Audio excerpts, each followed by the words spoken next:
So we talked about pivoting in our previous chapter, and what I really want to talk about is starting small. It's whatever you do, what is the minimum viable product that you absolutely need to give yourself the confidence, but then also make sure your entire customer journey is kind of taken care of and you understand the processes. So let's say you are, again, Constance, when she started out, she was a therapist, but she didn't just go ahead and, lease out this building with like 10 rooms. No, she got a tiny little office space and she was just like, okay, I'm gonna, take a few hours and maybe just rent out a space for just part-time and see if I get clients, and then get a bigger office, and then, okay, maybe 2 rooms. Oh, I hired somebody. So what is that trajectory for you? Because that really allows you, let's say if she had gotten that part-time room and it wasn't working, maybe she wasn't having fun, maybe people weren't coming on, maybe there was some sort of other disconnect, then she didn't have a huge investment and she could always pivot to something else. So starting small, but then also starting with the mindset of we can always test.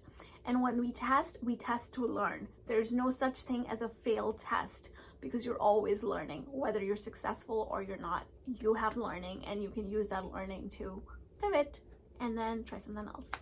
Yeah, so start small. That's what I did. I had a little teeny office, and I moved from a huge office because I was with another practice. And I build raving fans. We'll talk about that too. Really, when I built my practice, people followed me and they were okay to be in that little room.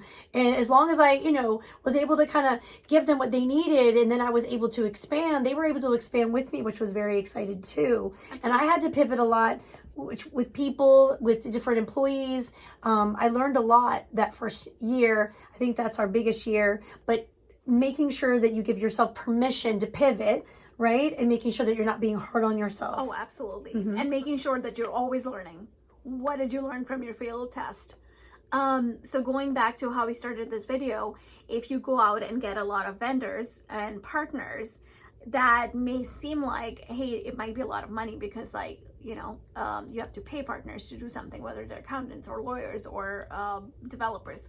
So think of, if money is something you're really concerned about, think of creative ways of how could you establish a channel partnership? Hey, I'll send my clients to you, you send me your clients, let's reduce cost. So what are creative ways where you can build collaborations and affiliations and partnerships to bring down that overhead?